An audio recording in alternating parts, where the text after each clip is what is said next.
Hey guys, FilthyRobot here, back with Arumba, continuing our EU4 campaign. We just spent all of our gold, set up all of our infrastructure coming in. We have more reinforcements, and we're going to dive into it, right? Yeah. So there's two quick topics that I want to talk about that have come up between episodes. You had a little break. We had a little break between episodes, and I had some time to look around the map and think about things to talk about, right? Okay. So one of the reasons why I want to just specifically address why we built 2 infantry instead of building up to our force limit. Because we could have done it different, right? We could have gone fewer on ships, and we could have maxed out the land force limit first, for example. Okay. I thought you did it. I thought you said that was based on the fact that the ships make us money. Yes, that's a big part of it. I feel like ships, if you have the capacity, if you're not an inland nation, meaning you have access to water, ships are very high priority for me because they usually cause you to make more money, which is a great thing. It's like building a much better version of a building that earns you a better return on investment faster than most buildings in the game can. However, there's another reason. Number one is that land units cost a lot more in maintenance. And number two, the principal reason why I was motivated to train any troops at all right now, I don't feel like we need more men right this second to win our war with with Sligo. Okay. But notice our manpower. Top left-hand corner, directly to the right, top left-hand corner, directly to the right of the money. Yeah. We have 15,298 manpower. We literally just started these infantry, so I'm going to cancel them real quick. And we get the manpower back. If your troops are less than 10% complete, you get a full refund. Okay. So we have 17,298 manpower, and our cap is 17,299. Oh, so we'd be wasting basically manpower per whatever unit time if we don't spend some of this. We're wasting a resource, which is our recovery rate, and that's the reason why I wanted to train some men, but not up to the force limit. And I didn't mention that before, and I thought it was worth addressing. That we need this resource to be working for us. Every month that it's not recovering is a month that you could have been getting 130 manpower. So at the very least, we should train 1, but I wanted to train 2. This is all happening behind the scenes, right? In my head, like, we should train some men because we're close to our manpower cap, but I didn't think about it because I'm just so used to doing it that, 2 is a good number because it means that we've got, 24 months or so until we hit the cap again. And I'm likely to address it or think about it again between now and then. So cool. One other factor I wanted to mention is that since we're considering going to war before our cores are complete, it's very important to know that if you declare war on a nation, and that nation has a core on the land that you are trying to core, you will not get progress on your cores. So until the war's over? Yes. If you are at war with any nation that has lands that share a core with you, like for example, if Sligo somehow had a core on Tyrone, they had conquered it first and we conquered it from them, and then we somehow ended up with Sligo again. Tell me how do I take a look at their types of claims then? So I select them and then do what? Oh, you don't have to have anyone selected. Press the E key to go to your diplomatic map mode, and then left click on any nation that you want to see from their perspective. So Sligo has claims on Connaught and on Limerick. I'm sure I'm getting okay, I see. So they do not have claims.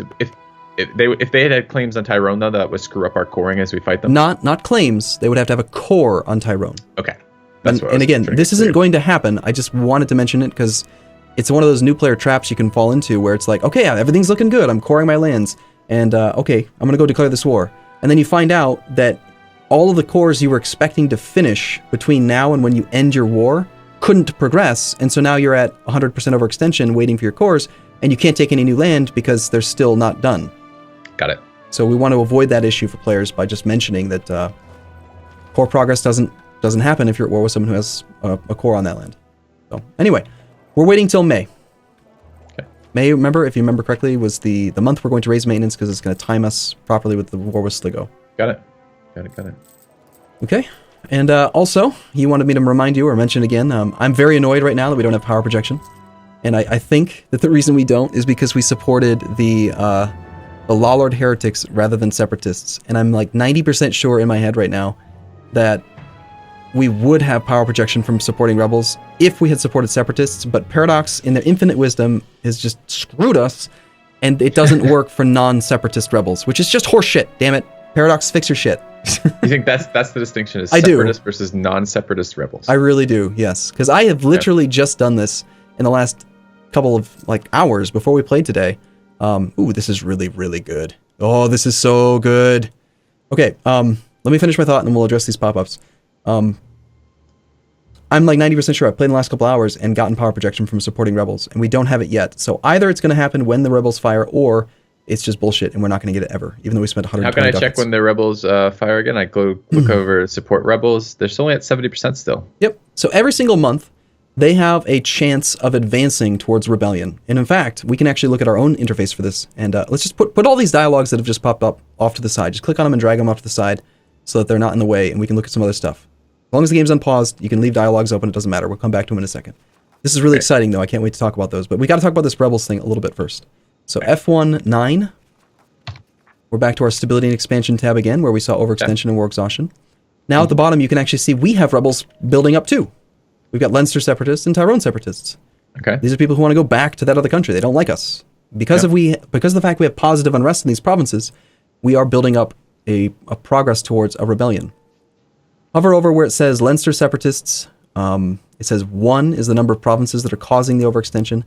10K is the size the rebellion would be if they were to fire. Oh, wow. Yeah, it's really big. It's like bigger than their initial army. Yeah, I know. It's one of the weird mechanics about this game. But don't get me started. Rebels, they have infinite manpower. Sometimes you wonder where the hell all these people came from, but it doesn't matter. It's just part of the game. But the number we really care Can we about... just like exterminate the people of Tyrone to like prevent this? Yes, kind of. So hover over where it says 0%. Okay. Progress until next uprising. When progress reaches 100%, the faction will revolt and cause a couple, haha, funny paradox. A couple of rebel armies will spawn.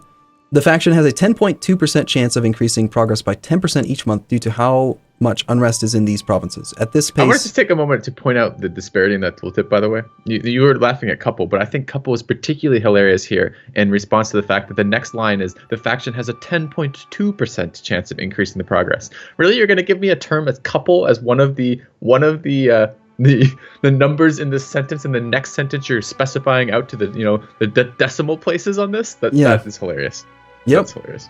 Yep. Anyway, sorry, go on. Didn't mean to interrupt. If I could redo this tooltip, I would actually, it'd be very easy for Paradox to just pull this other 10K figure and say, the faction will revolt and 10K troops will spawn. Because we know the number. This knowing what the number it wasn't always in the game. They've added this, right? It's like, what's the term for it? It's like Pudge from Dota. This game has had so much stuff added to it over the last 3 years that, it's a fantastic game. Don't get me wrong. I'm not saying it's not good. It's just, it's sort of understandable that some of this is not very clear. Gotcha. So, real quick, the faction has a 10.2% chance of increasing due to unrest. Notice how we have 11.5 unrest in the province. At one point, when they first addressed it and changed it to the system, it was a fixed relationship. 11.5 unrest in a province would give an 11.5% chance to rebel. They didn't like how that worked out because that was too predictable, and because it made it so that provinces that were very, very low but still positive would basically never rebel, because it was like a 2% chance or 3% chance. So they made it so there's like a kind of a multiplier. It's a hidden multiplier. Numbers that are very close to 0 but still positive are going to cause more pressure towards rebellion, and big numbers have slightly less pressure, which is why 11.5 gets reduced down to 10.2. Okay. So long story short, though, the more unrest you have, the more often they're going to rebel. Pretty straightforward, right? Okay, so this is 10% for advancing the progress. So it's not a 10% chance the rebellion happens. Nope. It's 10% chance that this bar gets more filled, the rebels break country bar or something? Nope, that's a completely separate mechanic. Okay, great. Right now they are at 0% progress. There is a 10.2% chance on the very next monthly tick that their progress will get increased to 10%. Okay. If it's at 10%, it would go to 20%, then 30%, up to 100. Once it gets to 100, at some point, that's when we're it fires. going to look at this and go, oh, they're at 50%, we need to do something. Yep. So, and there's a dialogue, an alert that'll pop up saying rebels are about to fire when you get to 80%, which I hate. It should be at 90%, not 80%, but because this is the closest that it can be towards actually succeeding. But so think about it like this. We need to roll a 10-sided die and roll a 1 10 times, and this rebellion will fire based on current revolt risk. So, which on a long enough period of time will happen. Yeah, but if you hover over that number, you can actually see at this pace, the next revolt will be in about 8.1 years. So they actually tell you roughly, based on averages, how long it will be until the rebellion. So you can look at it and say, well, am I still going to have this issue in Leinster in 8.1 years? And in our case, no. In 8.1 years, the core will have been done, because that was going to take like 33 months, because we had the claim.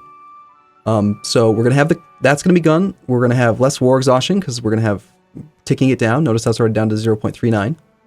We're going to have the overextension will be gone, because all the cores will be gone.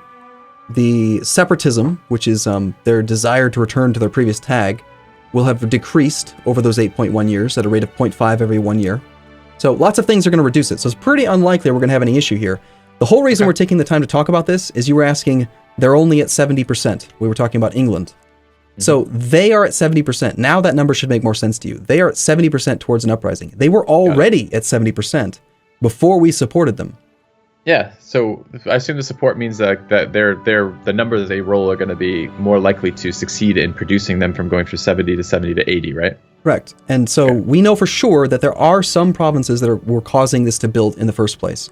I really wish this interface was better and we could see specifically which provinces, how much percentage, how we got to the number. Why it's all obfuscated, I don't know. But it is. I feel like if you're giving these peasants money, they should at least tell you their battle plans, for Christ's sake. You know, it makes sense to me, but whatever. I'm not going to complain about it because I get in trouble when I do. Oh, look, we can see a rebel army, though. I thought they hadn't spawned. Yeah, well, hold on. We're so close to being able to talk about it. One last thought. Specifically, when you support rebels, you give them a fixed increase of 10% chance per month of rebelling. So even if they were at like 1% chance, now they're at 11% chance for the next 5 years. So that's 60 ticks, meaning that 60 ticks at 10% on its own is pretty guaranteed to fire. So they will fire. We're guaranteeing this rebellion will fire, and it will fire soon. That all being said, let's look at these events. We have a disaster that has just fired for England. This is a scripted disaster that will happen to only England called the War of the Roses. Okay. This just sort of kind of reflects real-life history. The War of the Roses was a real thing. You can go look it up on Wikipedia. And so they have a disaster that's going on right now. If you hover over where it says OK, this is the decision that they took. 6,613 manpower.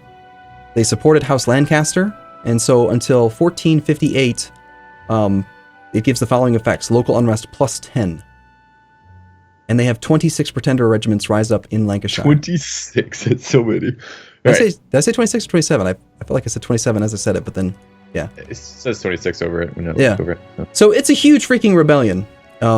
And that's awesome, because that's these are rebels, but these are not the rebels that we were supporting. There could be another rebels shortly. And that's what we're really looking forward to, is having multiple rebels at the same time, because the rebels will not be hostile to each other. They will just... well, actually, in this case, they might be hostile to each other. I can't remember. But they're going to have separate goals. They're going to work towards separate things. He's going to have just tons of rebels in his country, which is awesome for us. Okay. So it is May 1st, which is our cue to raise maintenance. Okay. I'll just take it all the way to full. How did you pause, by the way? I tried to click the pause button, and it said you paused, but maybe you just got there first, but... It's a thing where I'm the host, and so you can't unpause when I pause. Okay, got it. Because I'm stronger than you are. It's like I'm in the driver's seat, and I get the real steering wheel, and you don't. I'm going to be spending money on whatever I want in a minute. We're going to be getting ice cream for everyone in a minute, so... Are you going to raise the maintenance, or do you want me to? Let's do it. I should get in the habit of it. So I'm going to dismiss both these tooltips I got from them, from England. Go ahead. There was another one. There was a pop-up about something about like a king or a change or something, so... I don't remember what it was. Oh, was it an actual event? Because I didn't see any other. No, it wasn't an event. It was a just one of the pop-ups like you were getting. Okay. Let me rephrase that. It wasn't like the special event with the heirs or anything like that. Okay, so I want to go to F1. I want to go to our military tab, and no, I don't. I want to go to the economic tab, which is in 4. Okay, got it. Nice. And good memory. Our army maintenance goes. We want to put it up to full. Yes. Okay. Done. All right. Okay. One other alert has appeared. Well, actually, multiple have. We have disloyal estates. We have provincial unrest. We know about that. You can right-click on these to make them go away temporarily, and then the next time that the alert would not be there, so you'd have to have no provinces with unrest, and then you get another province with unrest, it will pop up again. So certain ones you kind of want to leave on all the time, because otherwise they'll never show up again. Like if you always have at least one province with provincial unrest, right-clicking it'll make it go away permanently. Okay. So let's just leave I'm going to leave those open. I usually do. Corruption is growing. Corruption is growing is a very useful one to know. So overextension was increasing our corruption. If you hover over corruption next to our prestige at the very top banner, we're currently at 0.2 corruption. It's increasing by 0.10 every year due to overextension. Wait, sorry, I missed where I'm looking for that. Oh, right there. I see it. The red crown. Okay. Bloody crown. Red crown. Right. That actually looks like a bag with blood and gold to me. I think that's a bleeding crown. But you might be right. You're probably right, actually. No, I think it's a bag with blood and gold because it's corruption. They're taking I'm seriously going to start buying ice cream for our troops. Okay. So anyway, our corruption's going up because of our overextension. We can pay money in the economy tab to root it out. and we should do that. We don't want our economy to be growing. Sorry, our corruption to be growing. If your corruption is growing, then you can't get the good corruption events that can fire. So we want to root out corruption to offset the growth. To do that, do you see the slider right above army maintenance for root out corruption? Yes, I do. Just make sure you click that like 11 or 12 times to the right, or roughly 10% of the bar filled. So what is the number I'm trying to get here? I'm trying to get rid of the minus. So we're currently getting. Oh, I see. Make so the number currently getting minus not 11, go up. so I want to get it minus 11 too. Yep, just move it until it's 0 or not going up. This is a direct sliding scale, so it's not like it's more efficient for the first few clicks and less efficient for the last clicks or something. It's just we want to pay enough money to offset our corruption so that we're not seeing it grow. Okay, so now I'm paying enough that it says corruption changes by minus 0 every year. Yep, and I would even just for safety, I would go 1 extra just so that it's negative. Oh, you did 1 extra. I see you changing it on me. Got it. Yep. I like it to trend down because that way in just a couple months it's actually going to be at 0 and we won't be spending anything. So okay. So we're spending 0.49 ducats on that per month. Our monthly balance is going to go negative really soon here. Yep, but the key thing here, hover over where it says army maintenance, the actual number itself, 7.26. Notice that we're paying 3.48 ducats in reinforcement. Once the armies have reinforced, that will go away. Still going to be pretty negative though. We're still minus 2 per turn. So it depends, even if we're 2 per month. So if our, all right, I guess months have a little bit of time. How long before our armies will be fully reinforced? Well, if you select the army, you can see their status. Notice how most of them are about, they're above 800 troops apiece. Lowest army is like 855. Yeah. And they can recover at 10 per month. Sorry, 10%, so 100 troops per month. So in 2 months, they'll be fully reinforced. All of them. Okay, in 2 months, we're going to be at about, so we're going to lose 11. So we're going to be at 11, and then it's going to switch down to about 2 per turn. Yep. So we're going to have 5 months after that. All right, so we got about 7 months before we need to be worried here. Yep, we'll be okay. I wouldn't worry about it too much. We'll be all right. Okay. Let's go plunder. So now we got to let our morale ramp up. Okay, we still have our fort off. We're trying to save some of that money. Okay. We are... Is it going to turn it on again when we declare war? It is, isn't it? No, we turned that off. We have our 2 new troops. Let's go ahead and rally them over to the other army manually. How do we do that? I should have let you do it. Sorry. Grab both of the armies. You can do a box select like you're playing an RTS or something. Grab 2 armies at once. Right-click on Tyrone. Okay. Notice how we're now only losing... okay, pause it for a second. We're only losing 3.74 ducats now because some of the reinforcement is complete. Okay. So some of the armies that already had 1,000, they had like 900 something. They are now at 1,000. They're no longer reinforcing. Cool. England has just broken their alliance with Provence. Did you see that pop up? I do. And I'm very curious to see why. Because they didn't dishonor a call. They just chose to break their alliance with Provence. And I'm wondering why that is. How do we find that out?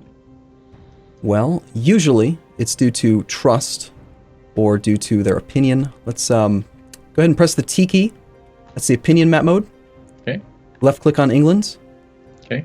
Now we can see other nations' opinion of England. Okay. Provincial attitude towards England, ally. Yeah, click on Provence. Like select it from their perspective now and hover over England. English opinion of Provence is still 75. They still have a royal marriage. Why did they break their alliance? That is very curious. Could be anything to do with this event that's going on? No, I don't think so. It shouldn't have been. They still have ally attitude toward each other. I don't understand why they broke their alliance. It's not due to war. Shit. There's wine and Provence. Yeah. Well, naturally, right? Yeah, I don't know. I don't know why they did it. It doesn't make sense to me. But the English pretenders, let's size up the English army real quick. Let's go to the ledger again. Press L. Okay. Press the F3 key. Okay. And then we've got a list of all the nations in the world. Let's go down to England. E. We get to see all their armies? Yeah. Wow. Totally. Okay. We can see that England has 27,000 troops. Yeah. So he's got 27,000 troops, and that rebellion is 25,000. So that rebellion is basically the same size as his entire army. He's gonna have a very hard time dealing with that. If he were to smash his army into that 26 stack, roughly, he would lose half of his men. Like, he's gonna lose so many troops. And then, hopefully, our rebellion will fire and rip him apart. At the very least, I'm expecting France is gonna declare war on England soon. If he engages... How do I pause? Just click on the top right corner. says pause by Arumba when I do that. Well, I just did it because you said, can I pause? So I responded. Okay. Do you want it? Here, I'll let you do it. You do it. Go. There you go. Oh my god, it's great. It's just literally, because I've tried to try that 2 or 3 times now, and it's always said you. So we've been like reaching for it at the same time. It's interesting. Yeah, I'm very So fast. I got a Herald rather, from Munster over here. Yeah. That's kind of close to us. My kind of rule of thumb for this has been so far when pop-ups occur, every time I click go to, if it's far away, I've been ignoring it. This one is not so far away. So I wanted to just look at that and see if there's anything that we cared about over here. Because it is war between 2 nations that are not that far away from us. Munster is fighting against East Frisia. The key thing here, the reason why this usually happens is on the map modes, bottom right-hand corner, the little boxes. This is not one we've keybound because you don't use it very often. Go to the political map modes. Mm-hmm. Select Imperial. Mm-hmm. And then do you see the little gray one in the top left area of all this color? The gray one in the top, yes. That's East Frisia. Notice how East Frisia is not inside the Empire. Yeah. Basically, since he's not inside the Empire, the Emperor isn't going to protect him from anybody, and he gets his butt kicked by almost everyone. So what's happening here is that Munster, who's adjacent to him, has decided to rival him, fabricate a claim on him, and he's just going to go kick his butt. Got it. That's about it. It's not going to affect us in any way, but that's pretty much what caused it to happen. Remind me, what's the hotkey to get back to our basic diplomatic screen? The one that the one we spend almost all of our time on is going to be W. W. That is your political map mode. Okay. Perfect. Okay, we have 15k troops hanging out over in our province of Tyrone. We are at 0.19 war exhaustion. We have 2 months to go until we can declare war and feel good about it. We are losing 2.99 ducats a month right now, so we've got 4 months until we actually hit the danger point. Yeah. However, one of the things I'm considering or expecting to see happen here is that our corruption is going to actually get all the way down to 0. And we're not going to spending on that. We'll stop spending on that. We're already not reinforcing.